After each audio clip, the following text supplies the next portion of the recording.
आपण पाहताय शिंदखेडा माझा टीव्ही न्यूज, जे सत्य तीच बातमी। धुळे तालुक्यातील कापडणे गावात दहशत माजवणाऱ्या गावगुंडांचा बंदोबस्त करावा यासाठी कापडणे गावाचे ग्रामस्थांनी जिल्हाधिकारी कार्यालयाबाहेर जोरदार निदर्शने करण्यात आली। गावातील राहुल पांचाळ आणि उमेश शिलावट यांनी गावातील व्यावसायिक तसेच महिला मुलींची छेडछाड करत असल्याने ग्रामस्थ भयभीत झाले आहेत। हातात कोयता घेऊन दहशत माजवत असणाऱ्या गावगुंडांना पोलीस संरक्षण देत असल्याचा आरोप यावेळी ग्रामस्थांच्या वतीने करण्यात आला। सोनगीर पोलीस ठाण्यातील अधिकारी कर्मचाऱ्यांनी या गावगुंडांबाबत तक्रार देऊनही कुठलीही कारवाई करण्यात येत नाही। त्यामुळे येणाऱ्या काळात जर पोलीस प्रशासन कारवाई केली नाही तर ग्रामस्थांच्या वतीने त्यांच्यावर कठोर पावले उचलतील आणि याची सर्वस्व जबाबदारी ही जिल्हा प्रशासनाची राहील असा इशारा देखील यावेळी ग्रामस्थांच्या वतीने देण्यात आला। यावेळी मोठ्या संख्येने ग्रामस्थ उपस्थित होते। मयूर पाटील, आमच्या श्रीराम चायनीज आमचे हॉटेल आहे, आमच्या हॉटेलवर त्यांनी हल्ला केला होता कोयत्याने। तेव्हा माझ्या मिस्टरांना त्यांनी धमकी दिली होती की आम्ही तुझा गेमच करू असं। म्हणून माझी सगळ्यांना नम्र विनंती आहे, जिल्हा अधिकारी न्यायालयाला पण सोनगीरला पण आम्ही गेलो, म्हणून माझी विनंती आहे की हल्लेखोरांना लवकर अटक करा आणि कापडणे ग्रामस्थांना सर्व महिलांना न्याय द्या। बस एवढंच। दिनांक 20 जानेवारी या दिवशी आम्ही लग्नाला जात होतो, तर आम्हाला स्टँडवर 2 नालायक हल्लेखोरांनी आमच्या पूर्ण फॅमिली होती माझी, तर त्या पहिले एक गाडी जात होती 407, त्या गाडीला त्यांनी आधी कोयता दाखवला, त्याच्यानंतर आमची गाडी मागून येत होती, तर आमच्या जवळ आले व त्यांनी आम्हालाही कोयता दाखवला आणि त्यांनी पूर्ण आमच्या गाडीवर हल्ला केला। त्या गाडीत मी, माझी सासू, माझे आई वडील व माझे मिस्टर होते। त्यांनी पूर्ण आमच्या गाडीला पूर्ण घेरून घेतलेले होते।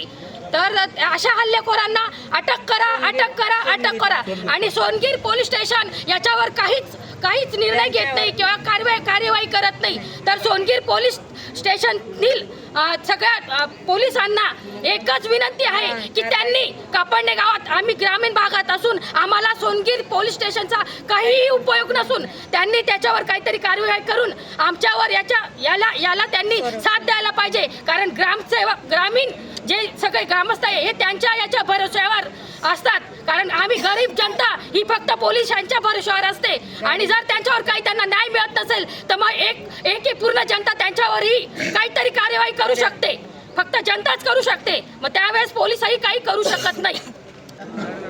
योगेश पाटील, जेव्हा आम्ही या ठिकाणी जात असताना त्या ठिकाणी आमच्यावर कोयत्याचा हल्ला केला गेला कारण नसताना, त्याच्या आधीही 10वीच्या परीक्षेमध्ये त्याच्यानंतर गावामध्ये कोयता बिंदासपणे असं गावात मिरवून ते दहशत माजवण्याचा प्रयत्न करतात। याच्या आधीही अनेक गुन्हे त्यांनी केलेले, पण गुन्ह्याची नोंद होण्याआधीच सोनगीर पोलीस स्टेशनवाले ते सोडून देतात। त्यांची एवढी मजुरी आहे, त्यांची एवढी सेवा चालते, तर कापडण्यामध्ये जेव्हा त्यांना अटक करायला आलेली गाडी होती त्या गाडीमध्ये ते बसून सिगरेट प्याले, सिगरेट पिऊन त्यांना पाण्याची बॉटल त्यांना पुरवण्यात आली। असे त्याच्यानंतर तो जेव्हा पोलीस स्टेशनमध्ये गेला तेव्हा पोलीस स्टेशनमध्ये पोलिसांसमोर अशी बूट वाजून आणि त्यांच्यासमोर शिक्षा म्हणून ते काय करत होते की डायरेक्ट त्या ठिकाणी तुला मारून टाकू, कोयत्याने कट्टा घेईल, तुला मारून टाकू, अशी आमच्या जे भैयादादा आहे त्यांना धमकी देत होते। ह्या धमकीतून त्याच्यानंतर त्यांनी सांगितलं हे पोलीस आमचे सर्व बांधलेले आहेत, आम्ही आपटे देतो, आम्ही चोऱ्या करतो, आम्ही वाटा पाडतो, अशा अनेक गोष्टी त्यांच्या पोलिसांसमोर झाल्या, तरीसुद्धा पोलिसांनी आम्ही जात नाही तोपर्यंत कारवाई त्यांच्यावर केली नाही आणि ते आमच्या पुढे त्या कापडण्यामध्ये परत ते कोयता फिरवला त्यांनी। मागणी काय तुमची?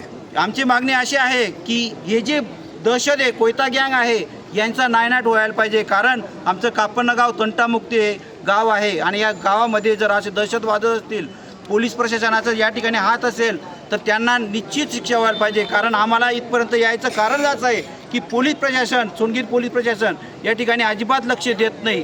4 दिवसापासून फिरत असलेला जो व्यक्ती आहे त्याला आज कुठंतरी घेऊन गेले असतील कार्यवाही दाखवण्यासाठी, कारण त्यांना मेसेज गेला की जिल्हाधिकारी कार्यालयावर त्या ठिकाणी जाणार आहेत आणि त्याच्यामुळे त्यांना आज कुठं कार्यवाहीसाठी घेऊन गेले। आणि याच्यानंतर जर या प्रशासनाने लक्ष दिले नाही तर गावाच्या लेवलवर आम्ही ग्रामसभा घेऊन जे आम्हाला कार्यवाही करायची आहे ते आम्ही कार्यवाही करू. कारण प्रशासन जर लक्ष देत नसेल तर आम्ही न्याय मागायचा कुठं, असा आम्हाला प्रश्न पडलेला आहे. मग आमच्या गाव लेवलवर आम्ही ते निर्णय घेणार आहोत. सर्वात महत्त्वाचं म्हणजे या ठिकाणी कारवाई झालीच पाहिजे आणि होणारच करावीच लागणार आहे. नाहीतर मग आम्ही पोलिसांवरचा आणि प्रशासनावरचा पूर्ण विश्वास उडणार आहे. कारण हे ग्रामस्थ आमचे कापडनेवासी आहे, हे सर्व चिडलेले आहेत. काल पण जवळजवळ 300-400-500 लोकांनी निवेदन दिलं कापडण्यामध्ये. असं एवढे जर त्रास होत असेल तर आम्हाला कुठलं तरी पाऊल उचलावं लागेल आणि त्या सर्वस्वी जबाबदार प्रशासन राहील. मुख्य संपादक यादवराव सावंत.